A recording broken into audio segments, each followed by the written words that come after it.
What's up and welcome back to another Kinda Funny live trailer reaction. This time to all of the news and the Ahsoka trailer from Star Wars Celebration 2023. Of course, I'm Tim Geddes and I'm joined by the saddest boy I know, Barrett Courtney. It's kind of wild, Tim, of like, we had the realization 2 days ago of like, oh yeah, Star Wars Celebration is happening this weekend. What's that? We're probably going to have an Ahsoka trailer in the next couple of days. And it just like, you know, I usually have like this anticipation because there's always exciting things to discuss during Celebration. And I'm usually just counting down the days. And it just kind of was like, oh shit, It's happening. It's here. Yeah. There's trailers to react to, a trailer to react to, and a lot of news, and I'm so excited to talk about it with you. Yeah, this is, I'm right there with you where, like, we knew this was happening, but for some reason didn't feel like it was. Right. So it was quite the morning to wake up. There we go. First thing I saw this morning was a tweet from you. Yeah. Saying, Tim, wake up. It's happening, you know, because here we are. It is all happening. Of course, this is Kinda Funny's live reactions. Anytime there's a trailer dropping that you expect that we're reacting to, chances are we're going to make it work if we can fit it into our schedules. But there's certain things that we're like, fuck our schedules. We're making it happen. Yep. And an Ahsoka trailer is exactly that. You know what it is? It's all the way happening in London. Yeah. You know, it just feels so far away to us physically that it just felt galaxy like far a away galaxy over far away. So in our heads, maybe it was just like always distant. The celebration itself. I do think that has a lot to do with it just timing wise, right? Where it's just like we woke up and all this stuff had already happened. Like that doesn't normally happen to us when it comes to Star Wars. Yeah, it was funny waking up to a text from Carboni at 2 in the morning being like, I can't wait for you guys to wake up. Yeah, it's so funny, man. But of course, this is Kinda Funny. We do a whole bunch of cool stuff. YouTube.com/KindaFunny is where you want to go for all the videos. If you want to get the show ad-free, Patreon.com/KindaFunny helps us out a lot. You can get the show ad-free. You get a whole bunch of bonus content that is super cool, super dope, and you can be a Patreon producer like Tripod Plus, James Hastings, Casey Andrew, Nathan Lamoth, and Al Tribesman, the Predator, have done. Thank you all for your support. You know, on one hand, I want to kind of go through the news and talk about it all and make you wait even longer for your dream show, but I'm not going to do that to you. 5 hours. I'm not doing that for you. Let's watch the Ahsoka trailer, aka Rebels Season 5. Something's coming. Something dark.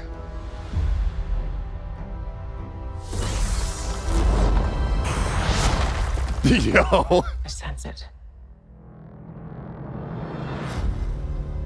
Oh, that hot red. This is a new beginning. Sabine, let's go! Some war.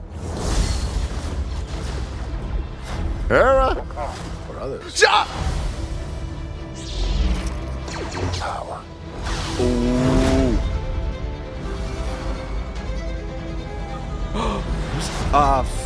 Shit. It's been a while. Ezra's home planet.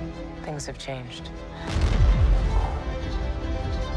I started hearing whispers. Oh, Mothma! About Yeah! Dan's Who is he? Who's playing him? return as heir to the Empire. She said it. Yo! She said it. We have to prepare for the worst.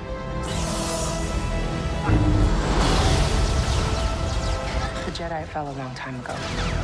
Dude. There aren't many left. There he is! There he is! Ah!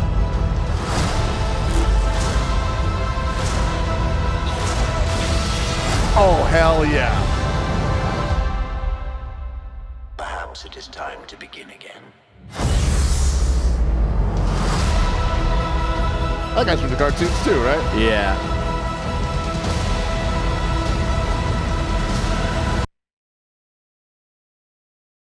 Let's run that shit back. I want to watch it again. Yeah.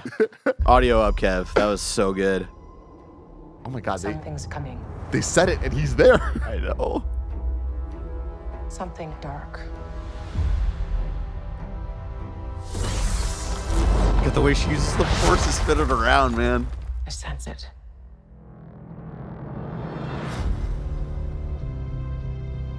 I love This the is a new different beginning. vibe of music in this. Yeah. The What are those Lothal things called? cats. Lothal. War. Lothal's the planet. Yeah, I forget what yeah. the cats are called. Oh my God. Show us her baby. Power. Who are these new Sith Lords, man? That's so exciting. Interesting. It's been a while. Things have changed. She's real. I know. I started hearing For her whispers. so long, too. Dude. Hey, Kev, can you pause it here? Pause it on this. Is it, shit, who, Lars? Scars? Yeah, Skarsgård, right? Lars Skarsgård? Yeah. That doesn't Who voices sound him right. in, there's like 10 of them. I always mix up the names. Hold on. But he let's see. voices Thrawn in the Rebel show, and I think he was in an interview where he was like, "No, I haven't been hit up about anything," but he could easily be lying. Like that could, like, knowing what he looks like in real life, that could be the back of his head specifically, and that'd be awesome to bring him back for this role. Wait, Lars Mikkelsen. Oh, it's Mikkelsen. Okay. Yeah, not a Skarsgård. Okay. Yeah. Hold on. God. Yo, this 100% is him. Shout out to him. I'm just saying that, but like, Shout just out to looking him at, and Sherlock, man. I'm only looking at the front of this man's head, Yeah. but that looks like what the back of this front could look like, Yeah. but blue. I mean, like, maybe that's something Filoni had in mind, like, years ago, right? Like, something similar happened with Bo-Katan, where, you know, there was, like, a little bit of designing the character around the actress. So, you know, with the idea of maybe if we do something live action, you could still play this character. Oh, God. Yeah, keep going. Let me hear him speak, man.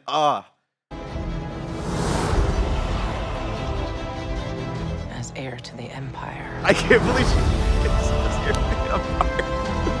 Holy crap. Who's this We have to actor? prepare for the Why? worst. He was in something recently. Where are they? That looks The dope as Jedi shit. fell a long time ago. There aren't many left. Oh my God, Ezra. You're gonna find him, Sabine.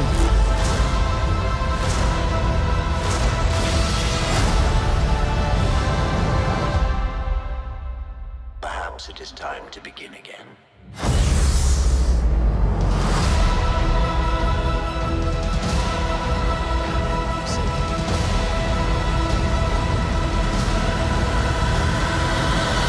I love that they're running with the vibe set up from her episode of Mando, Yeah. where it's that kind of like, if Mando is like a Western, this is definitely more of that Samurai. samurai type vibe. Yep. Like, man, go off, Barrett. I mean, it's hard to break down, to take away too much from this, other than, like, the show is already delivering what I've wanted it to be. Kev, if you could pause on that shot of Sabine looking at her helmet. Like, what I've wanted Ahsoka to be is Rebels Season 5, Ahsoka. And that seems to be what we're getting here. Yeah, just seeing Sabine here, kind of, you know, maybe meditating a little bit, pondering on her life, pondering on where her friends are at in the galaxy right now. Like, this shot alone, just seeing, like, the dyed hair finally, because she always, like, goes through different hair colors. That's why I remember when, I forget what name she's going by now, but Sasha Banks. Mercedes. Mercedes, when she was cast in Mando Season 2, I was like, is she going to be Sabine? Because she I also does, like, a know, lot of the yeah. hair coloring. And, yeah, I wonder where they're going to take this. Like, essentially with, you know, I know, like, we can kind of see, and we've been able to see the last couple of years of where the kind of overall, like, building up Thrawn as kind of the new kind of big bad, possibly being the heir to the Empire, and then also the search for Ezra. And I wonder how all of that's going to go. It seems like Thrawn is back in some way, shape, or form. That means Ezra is around. Maybe Ezra didn't survive, like, and that would be like a really weird, interesting takeaway from that. I think later on, like, Sabine's looking at a recording of Ezra that I think he might have left at the end of Rebels Season 4. I love the animatronic Lethal cat. That's awesome. I'm so excited for this, man. There's a lot of different ways that they could go with it, and obviously with some of the news that we'll talk about in just a minute here, it'll be interesting to see how they build this all up. Will Thrawn kind of be the big bad at the end of the day with this movie coming up, or is it these Sith Lords that might all be kind of connected into making the First Order, right? There's so many different ways. I love seeing Lethal. That's like the That's the tower that Ezra would kind of like always go in and I think lived in for a bit. And it seems that that's where Sabine is now. I think it's interesting that I think we know from past celebrations they do recreate the shot of the end of Rebel Season 4, where it's a bit of a time jump. It takes place after Return of the Jedi. You know, like Hera, they talk about like, oh, Hera was a part of the rush to Endor and all of these things, and you see Sabine and Ahsoka kind of meet back up with the implication of like maybe they're going to go look for their friend. This is not that scene, but I think we saw it last year of them essentially recreating. Ahsoka's got the big like white robe on her with the huge staff that she's holding, and Sabine seems to be ready to go on that adventure. I wonder if this is them meeting up beforehand, because I think in that shot Sabine still like she has her hair cut, and as we see in those shots, her hair's a little bit longer, so maybe Sabine is maybe feeling a little kind of lost into like where are her friends. She's not really a part of like the Mandalorian currently right now, and so maybe there's a little bit of like, hey, we're meeting back up as friends, Sabine and Ahsoka, but Sabine maybe not be emotionally ready to go on that journey to kind of reconnect herself with everybody else. And then maybe later on we get that kind of the scene at the end of Season 4, but recontextualized and getting a full picture of where they're at emotionally when they go search for their boy. It's interesting, even just Ahsoka herself, right? Yeah. Like with this presumably being after what we see of her in Mando Season 2. Right. So she's met Grogu, she's met probably many times Luke. Yep. And with what we're getting here, I didn't expect to get as many Jedi, as many like sabers. I know. And it's pretty cool. I'm excited for that. We get Mon Mothma, tie him in the Andor.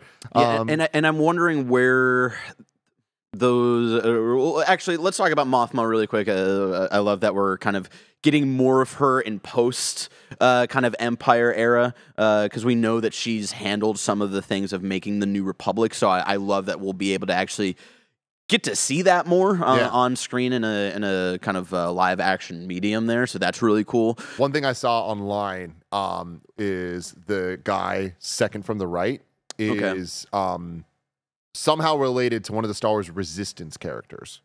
Oh, okay. Resistance was my limit where I was like, this does look really kiddie. I hear there are some things that are worth watching it for, but I have not gone down the Resistance rabbit hole. But maybe there will be some stuff that connects into that, because that's also like a kind of prequel to the sequel trilogy. So maybe after this, I'm like, all right, let's get fully into Resistance and check that out. I love the amount of like the background that we're seeing here, like this kind of aesthetic from Star Wars that we've been getting a lot more in the shows recently. But there's a shot coming up later where the Sith dude's like going through the hallway, and it's just like, man, this is fucking It feels like original trilogy a little bit. Yeah, I wonder where Thrawn is.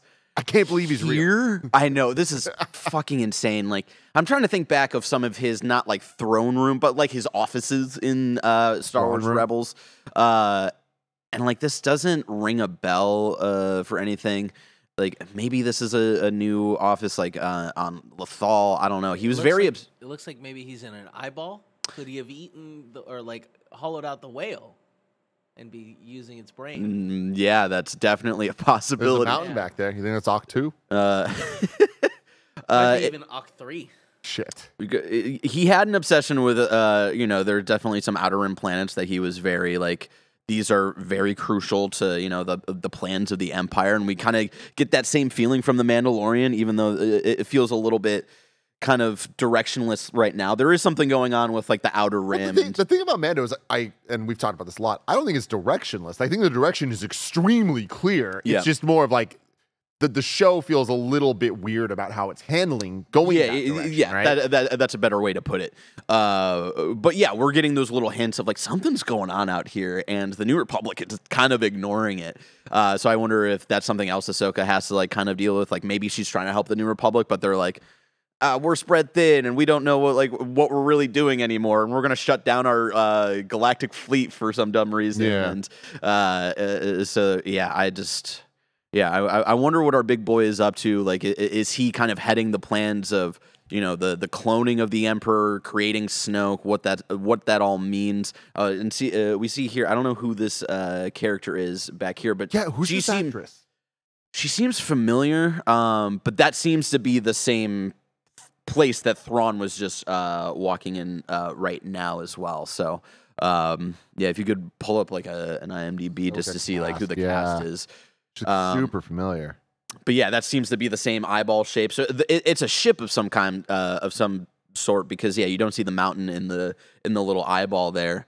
So yeah, I wonder what that's all about. And then yeah, these new, I don't even feel confident in calling them Sith Lord, but you know, Dark Force users at least with these red lightsabers. Yeah, is this a Game of Thrones dude? He looks like a Game of Thrones dude. And Ian Payne, I think, is it? Okay. Like what their whole deal is, I like, don't think so. Are No? they ex-Inquisitors, possibly? Like, you know, just because the Oh. Emperor... Don't know why I got that excited for this, but just looking at his outfit, Knights of Ren? Oh.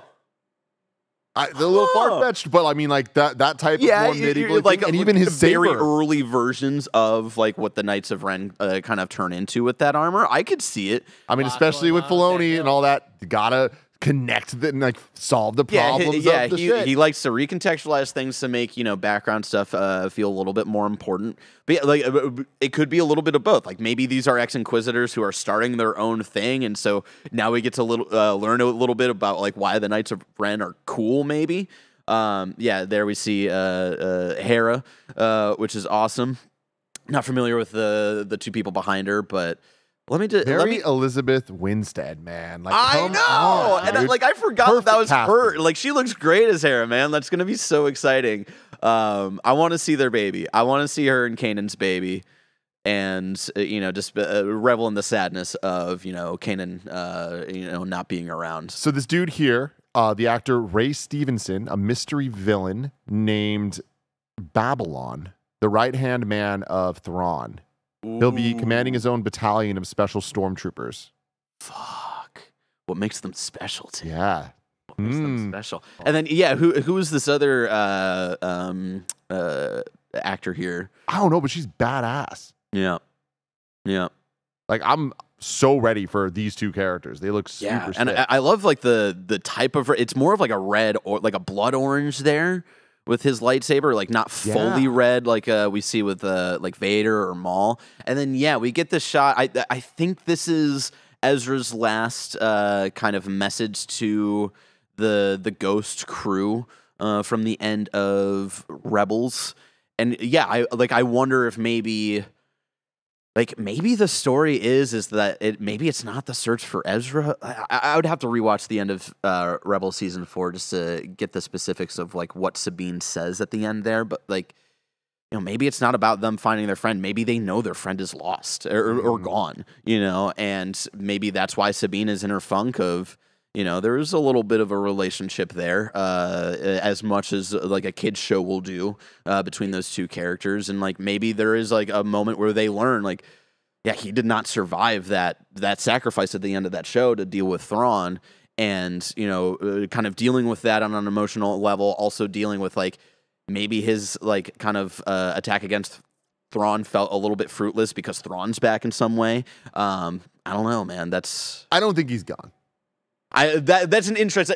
That's just like a theory there that I find interesting. But yeah, I don't necessarily think that like that would 100% be the case. This guy, Ray Stevenson, was not in Game of Thrones, but he was in a ton of other things, including a bunch of Star Wars stuff, where he voiced Gar Saxon in both Rebels and Clone Wars. Gar and it looks like in Ahsoka, it's not Babylon, it's Balon. Oh, Balon. Gar Saxon. What is there anything where he's not a voice actor that he's in? Because it just like his face looks familiar. Ton of stuff, but like he seems like an episode by episode actor. You know, Gotcha. I forget what they're called, but in Walking Dead and things like that.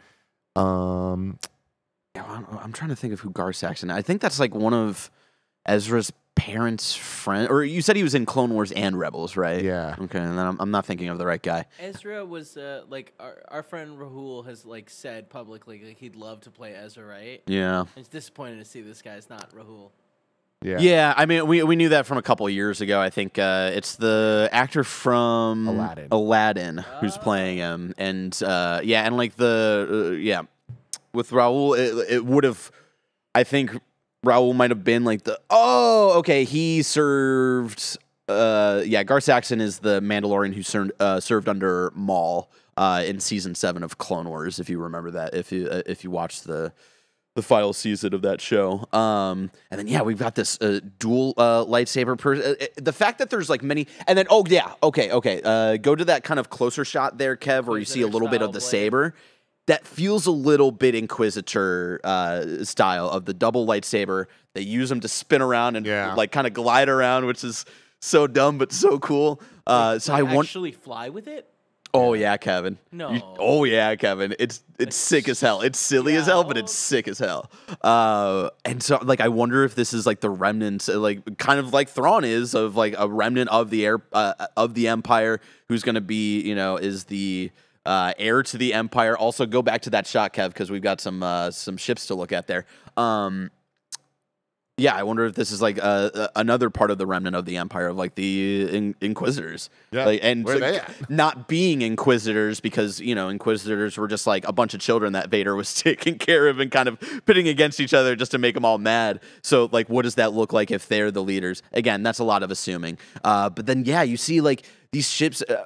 at first, I thought, like, we doing a weird pod racing it looks like pod race. But then if you look further back... That seems to be a Star Destroyer being built as well. So this seems to be like maybe a base for that Thrawn is a part of to build up a new fleet for him to kind of take over. This is like the Star Killer, like they're building that giant planet size. No, probably not. I hope we never get the story of the Star Killer being built. It's happening, bro. In another one of the shots, we do see like the tie window. Like the little tie shape of the window, so I imagine that it is. Yeah, I wonder those like kind of random dudes that she was fighting. This is sick. Yeah, this seems to be kind of an infiltration. Maybe this is like early on of like her looking for Thrawn, similar to Mando season 2, and she found this base that these Star Destroyers are being built. Kind of learning of like what's going on here. Like, who are these people? And I wonder if this turns into the story of, she says heir to the Empire, and there is like how Thrawn was introduced in the books in the expanded universe that's not really canon anymore. But I wonder if they if they're looking to recontextualize that into, building the Empire, but then the Empire, his new version of the Empire kind of gets turned into the First Order. Yeah. Whether he's really in leagues with Palpatine with that, I don't know. There's one big factor, which is Moff Gideon, right? Yes. I feel like the questions will be answered once we understand the relationship between Moff Gideon and Thrawn. Yeah. Like, are they together? Are they two separate antagonists? Or is it like Moff Gideon works for Thrawn? Yeah, but then he's also secretly doing Palpatine stuff under like the side. Because it's been a while since I've read some of the kind of like backstory for Thrawn and the original stuff. But I think when he was trying to rebuild the Empire, he wasn't really... I know there's a whole Palpatine cloning thing in kind of non-canon books now, but I forget if that was all really connected or if Thrawn just kind of wanted to be the kind of head guy after the Empire had fallen. It's all a little bit hazy. So closing this one out, we just get the logo one more time. And August release date for this one. Hell yeah. August is Ahsoka. Do we know how many episodes? We don't. Okay. We do not. Original series streaming in August. Very exciting stuff. We're going to get into all the rest of the news that was talked about in just a second. But real quick, here's a word from our sponsors. Shout out to Evil Dead Rise for sponsoring this episode. You can get your tickets now to see Evil Dead Rise in theaters April 21st. People are saying this movie is absolutely terrifying, and I personally can't wait to see it in a theater because there's few things in life are as special as watching a real scary horror movie surrounded by people freaking out with you. Moving the action out of the woods and into the city, Evil Dead Rise tells a twisted tale of two estranged sisters played by by Sullivan and Sutherland, whose reunion is cut short by the rise of flesh-possessing demons, if I had a nickel, thrusting them into a primal battle for survival as they face the most nightmarish version of family imaginable. New Line Cinema and Renaissance Pictures present a return to the iconic horror franchise, and we are hitting entirely new levels of fear here with this one. I don't know if you've seen the trailers for this, but wow, you definitely should. You look like you need a little bit of fear in your life. And then you can go to EvilDeadRiseMovie.com to get your tickets now to see Evil Dead Rise in theaters April 21st. Shout out to Shady Rays for sponsoring this episode. Do you want to look as cool as I look? Yes, you do, and you can. You can take on the sun with gear built to last. Our friends at Shady Rays have you covered for the warm weather ahead with premium polarized shades at an unbeatable price. Shady Rays is an independent sunglasses company that offers a world-class product that's just as good as any expensive pair that I've ever worn in my life. Every pair of sunglasses is backed by lost and broken replacements. If you lose or break your pair, even on day one, they told us they will send you a brand new pair, no questions asked. You can wear your Shady Rays with confidence because they have your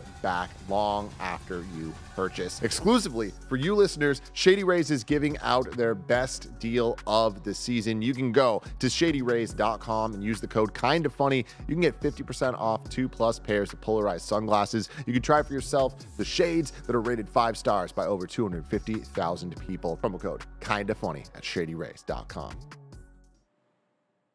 And we're back. So we reacted to the Ahsoka trailer, but there was a lot more news that dropped today. Some of it surprised me quite a bit. Ooh, break it down for me, Tim, because I've seen snippets here and there, a little bit of chunks. I haven't had like a full rundown of what the hell happened today, what Carboni was, awake for at 3 a.m. our time. In his impossibly cool jacket. You see his little jacket? So cool. Fucking awesome. So here's the deal, guys. We're going to talk about TV shows first. Andor Season 2. They seem to be pushing real hard on this one. They know the hit that they had. They're like, yo, we're going to continue that streak. We know Andor has one more season, and then it's done. This is it. Season 2, likely summer 2024. Filming will complete this August, then go into post-production. They feel confident summer 2024. Okay. I'm excited for that. They showed a little tease. We saw a leaked version of it. Seems just kind of like tone. Here are the characters. Yeah. Hey, remember these people? They're still here. Yeah. Cool. Great. Excited for that. The Acolyte got a new logo. 2024 release date on Disney Plus.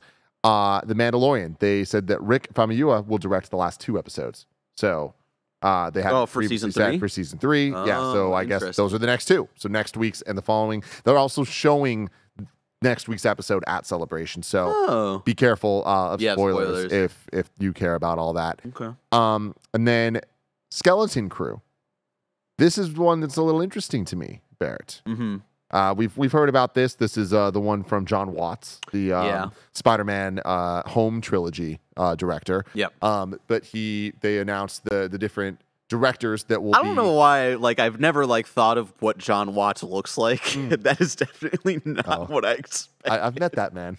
Oh yeah. Yeah. Is he cool? Oh, he's really cool. Really nice guy. Nice. And super great. And I feel like has a good understanding of that. Shout out to Daniels. I love that they're just yeah.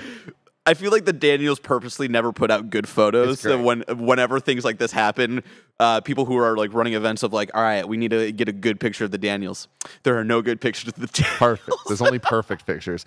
But what's cool about this is I feel like John Watts has a really good. I know some people don't love the Marvel or MCU Spider-Man movies. I do, and one of the reasons I love them most is I think that they really nailed that high school vibe and the dynamic between the kids. Yeah. And this seems to be a more kid-focused show in terms of the characters themselves. So I'm excited to see what they pull off. Who's the lead on this show too is why am I blanking on his name? Handsome British man. Yeah. He was in Captain Marvel. He was in Captain Marvel. Jude Law. Jude Law. Yeah, Jude Law. Man, Jude Law. What a handsome man. I love Jude Law. He's so good. Yeah, so that should be pretty cool. But what's interesting here is these directors, Daniels. I mean, come on, Everything Everywhere All at Once, doing some Star Wars.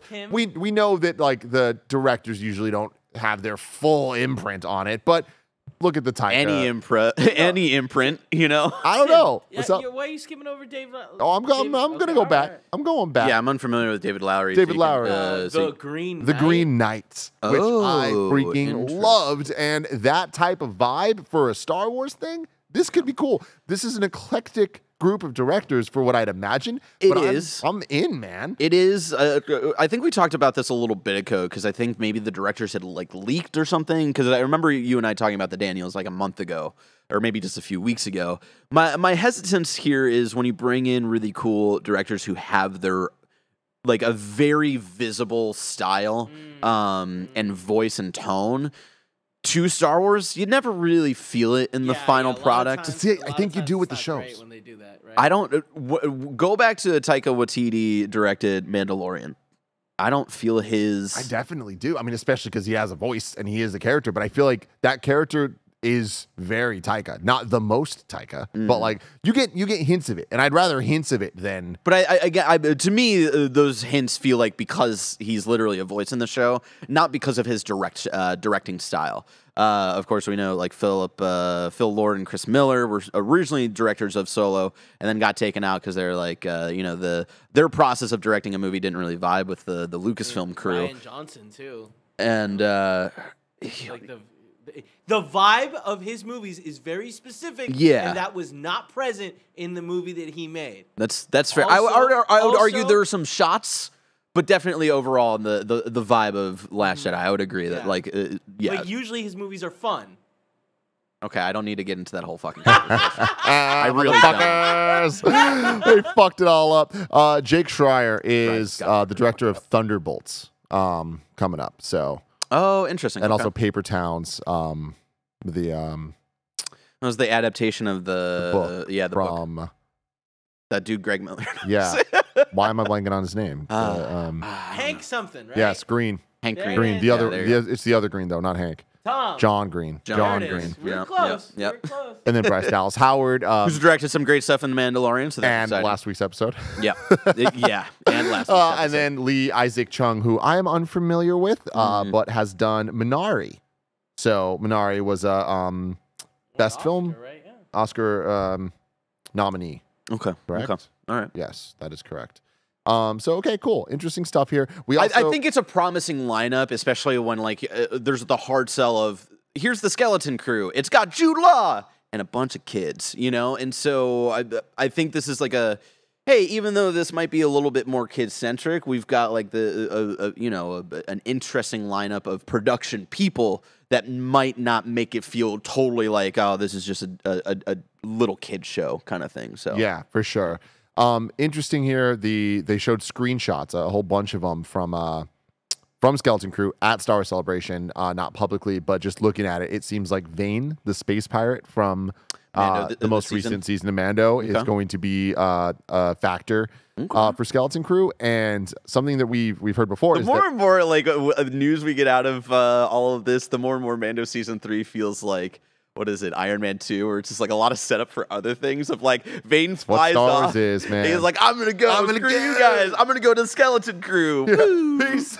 But we've heard that pirates are going to be the bad guys in Skeleton Crew before when they first talked about the show. So do we know when Skeleton Crew it's around the same time as Mando season. Exactly. Post Jedi is what they've said. So we know that it's there. And now that we have more information, it's all starting to add up like a this little is more. all so stupid and fake, but bringing into the canon of the Disney park of Star Wars land, right? We do know that Hondo works with Chewie at some point in the new Resistance in the sequel era, right?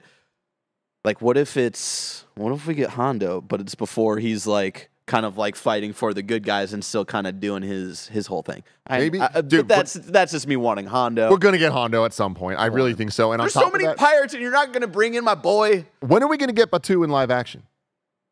It's gonna happen for sure. So I wouldn't be surprised if it happens around here or in a potential movie that we'll talk about soon. But the other thing that surprises me most about Skeleton Crew, this year, Really? 2023 for Skeleton Crew. So we're going from Mando season 3 to Ahsoka to Skeleton Crew. Bad Batch in there as well. So that's like, oh wow. I would have sworn that Skeleton Crew's 2024. It still might end up getting pushed. Yeah. But Because you have to imagine like if Ahsoka's a 6 to 8 episode run, because like Book of Boba Fett was 6 episodes, right? And then Mando seasons have been 8 episodes. So if we're looking at that, if that's starting in August, then you're wrapping up in October-ish, so you still have like a good, couple month window to kind of close out the year, and that's kind of what the first season of Mandalorian did, and Book of Boba Fett. They're not afraid to cross over years either. Yeah, exactly. But then the final thing, Ahsoka, August 2023, we got the trailer. We reacted to that earlier.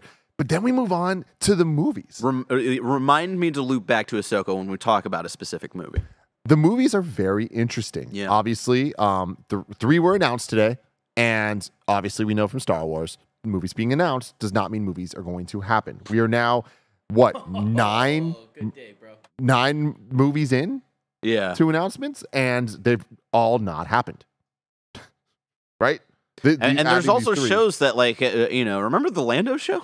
Yeah, I mean, and the droid show, a droid story or whatever. Yeah. So there are things out there that were announced that were not followed up on, and then there's ones that were like the Rian Johnson trilogy. There was the David Benioff and D.B. Weiss trilogy. Both of those seemingly not happening. There was Rogue Squadron, seemingly not happening. Right. There's the Taika Waititi movie, seemingly still happening. And now, what's most interesting about this, Barrett? There was a quote from an interview today from Celebration. There's a lot of stuff coming in that's not officially said on a panel, so we'll see where things land. The plan is supposedly that these 3 movies we're about to talk about are before Taika Waititi's Star Wars movie. Wow. Yeah. So that's wild. We'll see. We'll see. I will say, I have more faith in these 3 happening than the others because this definitely feels like a reset point. One of them definitely needs to make films. Yeah. So exactly. we got to figure this out. What's the right way to do it? I appreciate no dates on these. No trilogy. Yeah. No sign of like whatever. It's just, these are just movies. The trilogy's happened. The main, Skywalker saga is complete, for better or for worse. But there's still a big universe out there to there's still a bigger universe out there to explore in both shows and film that doesn't have to cross over with the the Filoni stuff. There's a lot of cool things to do, and so they're taking another swing here. And some would say there's 9 different eras that they can cover. Kevin, please bring up the image. They announced today there are 9 eras of Star Wars, starting with Dawn of the Jedi, moving into the Old Republic, then the High Republic, then the Fall of the Jedi, the Rise of the Empire, or Reign of the Empire, the Age of Rebellion, the New Republic, Rise of the First Order, and then the New Jedi Order. So 2 of these are brand new to what we've known. Dawn of the Jedi. Dawn of the Jedi, and then the New Jedi Order. So let's get right into this here. 3 movies announced. Really quick, that Dawn of the Jedi logo is from Last Jedi. Okay, yeah, it's in his a good movie. So, Dave Filoni, it's finally happening. Directing a Star Wars movie that's culminating the Mandoverse events. So all the shows we're getting here are going to end in a movie, something we've thought of for a long time, but it's now officially happening. And with the shows just continually being added, Skeleton Crew, what we're seeing of Mando Season 3 seeming to be taken in the Rangers of the New Republic, whatever the fuck it's called, all together into something here. Another thing scuttlebutt heard around Celebration. Mando does have an end. All the shit Filoni and Favreau have been saying is just fucking talking. Yeah. There will be an end to Mando. It seems, and it might be this. But yeah, so we're gonna get a full. Yeah, because that's what I was thinking when they were talking about the kind of this era of the New Republic era, maybe transitioning into the Rise of the First Order era. Like maybe I was. Like, how are they going to end it? But then Favreau wants to keep doing this show forever. Like, how make that make sense? But if that's like the little hearsay at Celebration, that'll be interesting. That makes me a little bit more excited. Of maybe Mando Season 3 was unfortunately taking a little bit of hit of like trying to bring in plot points from a completely different show, also trying to pick up the remnants of Book of Boba Fett and trying to refigure out where Mando is as a character. So maybe if they're wrapping it up with like a season 4 or season 5, like hell yeah, like figure out a story, tell it, don't be here forever. Only one piece can pull that off. Again, no dates. So yeah. Maybe Mando's season 10. That's true, and that was the thing that I was thinking about as well this morning, where they were talking about like it's going to kind of culminate in what gets built up in Mandalorian and Ahsoka. And I was like, but they're being very vague about that. Is it Ahsoka just after 1 season? Does Ahsoka get like 2 or 3 seasons? We get another Book of Boba Fett? Do we get another Book of Boba Fett? We do get Skeleton Crew. We do get Skeleton Crew.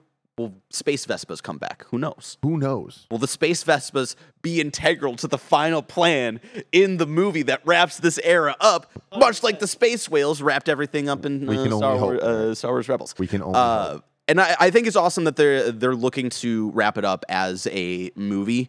You know, something that we really felt when we reviewed the kind of second half of Star Wars Clone Wars Season 7. So those final 4 episodes just feel like it's an animated movie, but they broke it up into episodes because that's just what the show was. And so I'm definitely down for that, but you know, just putting it all into a 2.5 hour movie and tale of, you know, talking about where these people and their journeys kind of have to end, because we know by the end or by the beginning of the sequels, you know, not a lot of these characters are around, right? That is a space whale. That is a space whale. So moving on from Filoni, we have James Mangold, Yeah. aka the director of Logan and the upcoming Indiana Jones and the Dial of Destiny, directing and writing a movie about the first Jedi called Dawn of the Jedi, which is pretty fucking cool. I know. I think they were talking about like it truly feeling like an epic in some way, shape or form. Pardon me. Yeah, I'm into that. They're gonna have to plug in their lightsabers. That's what I heard. Yeah, I think like Altano was tweeting out about this. Of it'll be cool to see a different era of Star Wars. Like, hopefully, there's just not a lot of technology. You know, like it's just more of you know, like a more low tech era of the universe, because it's not something we've really seen. We see the High Republic in, you know, era 3 right there. That's like 200 years before the prequels, right? But, you know, The Acolyte's going to take place there. And the Acolyte's going to take place there. And that really feels like the peak of technology and, you know, combining technology with the Force and all this weird, cool stuff. And I think it's interesting that they're kind of distinguishing the Old Republic as before the High Republic. Because to me, the Old Republic is just, you know, the Republic that falls turning into the Empire. So I think it's interesting of like, that is an interesting like kind of flip right? of it. Yeah. To me, it would be Dawn of the Jedi, the High Republic, and then you get into the Old Republic, and then, you know, Fall. I understand Fall of the Jedi, but to me, it's like more Fall of the Republic. What's interesting though is, I guess in canon, we don't have an Old Republic. That's true. That's true. true. So maybe this is just kind of like retrofitting that in. Yeah, bringing that in. Okay. But yeah, the Dawn of the Jedi, like you said, Maybe we'll get Raven. We've seen the iconography there of from Last Jedi, First Jedi, something there, right? Yeah. They've been building towards trying to fix these things for a while. So And yeah, and then I think it's interesting of like you have the New Republic era, which I think is where Mando is, and then right after that, the rise of the First Order, which we haven't really seen. And again, I wonder if that's what they're using the kind of Mando era universe story to transition into, 100%, of like, which is you know, exciting. I think that whenever that movie comes out, I think it's going to be real sad. I think, you know, a lot of our heroes are not going to, you know, find a lot of success. And, you know, maybe it'll be a small success like the end of Rebels, where it's like, all right, we took out Thrawn, but at what cost? And it's going to be, you know, because we know that the Emperor gets all of his weird Snoke clones and his fleet of and ships. it's impossible big fleet of ships. So, yeah, I would Figure expect that out somehow. I would expect really sad things. You know, maybe we get a little young Ben Solo somewhere around there too. Yeah. Well, let's continue on from there. Okay. Because we have one final movie directed by Sharmeen Obaid Chinoy, who I'm unfamiliar with, looking at her work. Shout out first Muslim woman to be directing a Star Wars. Oh, yeah. Well, potentially. Rogue Squadron, Patty Jenkins, maybe. Just maybe. Muslim woman. But, yeah, there we go. It's about a new Jedi Order. It takes place 15 years after Episode 9. Daisy Ridley returns as Rey to give us the movie that we all wanted with Episode 7 with Luke Skywalker. So this is a lot of people are dunking on this on Twitter of like, you know, why would you try to build a new Jedi Order? It's been done and failed twice. What's the point? I think that, like, to me, I think there is still some interesting story to tell there, because a lot of what we look at of interpreting a lot of the stories of the decline of the Jedi, the falling of the Jedi from the prequels, and then kind of the vague storytelling of, Luke also failing at making an order. A lot of that is us extrapolating of maybe the Jedi, the Jedi are bad at doing this, and maybe they shouldn't be people who have this huge organization that has a good chunk of stake into how the galaxy is ran. And I think there's still an interesting story to actually tell in Star Wars that is upfront about why do the Jedi fail time and time again. And so I'm into it. I like the idea of actually looking at the folly of the Jedi in the past. I know that's brought up a little bit in Last Jedi, and even Fallen Order kind of looks at it in interesting ways with who's the cool dude who takes off his shirt and he's got the Ooh, I forget his name. Yeah, I forget his name, but he talks about that of actually looking at the Jedi kind of sucked in the prequels, and so I wonder if there's a more direct story there to kind of look back at the Jedi through the ages, but through the lens of Rey trying to do it again and maybe failing, and that being a good thing. Out of these, I'm most excited for this. Really? Yeah. I'm very surprised by that. Yeah. I mean, the Mando thing and the Filoni directing, that to me is awesome. And that feels like a culmination of something we knew was going to happen. Exactly. And I just feel like right now, what that thing is extremely messy because we're talking about a lot of different shows of varying quality and all that. Right. But I think that they'll pull off something that is the movie version of what we've been getting. Mm-hmm. Cool. Great. I'm happy with that. This moving forward, being able to just kind of it is the furthest thing we have so far. I like that. I want to get more into Rey. Maybe we can fix some shit and just kind of have this be good. Yeah. I guarantee this is episode 10. Really? It will eventually be named episode 10. Wow. Referred to, whatever it is. I hope it's... They don't need to announce a trilogy, though. Just have it be episode 10 and then just be able to keep going on. But this is cool. I think that we're going to continue to get more and more of this. We're going to get all the actors back. It's going to be an episode 10. I do think they're going to right the wrongs. I think that Finn will be a Jedi. I think that it's going to this is 100% going to be the sequels were made to apologize for the prequels, and now this is going to have the sequels are being made. Yeah. But character-wise, I definitely see what you're saying there, because I think Filoni, the thing he's tackling right now is kind of the larger universe, what we've talked about a little bit of what was the political landscape of the sequels? You don't really know. It's all just very ethereal and weird. So I think that's what he's trying to tackle, of more bigger lore stuff, the landscape of what the galaxy was, kind of contextualizing that to make it have a little bit more meaning. Why does Palpatine have all these Snoke clones? Things of that nature. And so I do like the idea of on the flip side, doing a little sequel to kind of give more breadth to the characters themselves and the kind of heart of what those stories in the sequels were supposed to be. Yeah. So. And 15 years after, I feel like that's a wide enough gap from the end of 9 to kind of put Rey in a very different place. And hopefully that's a good thing, because the 30-year gap, in retrospect, probably not long enough when it comes to from Jedi to Force Awakens for them to sufficiently answer the questions within its own trilogy, not within 15 different shows that will recontextualize over the course of time. But hey, we're along for the ride for all of it. We react every single week to Mandalorian. We got 2 left, so please check out all of our previous thoughts on Mando Season 3 so far. And we'll be back for Ahsoka, right? And we'll be back for Ahsoka. Are you kidding me? Of course. It's a great time. Great time to be a Star Wars fan and a Lizzo fan. Let us know in the comments below what color you think dildos are. And until next time, I love you. Goodbye. Kev, you think dildo, what color?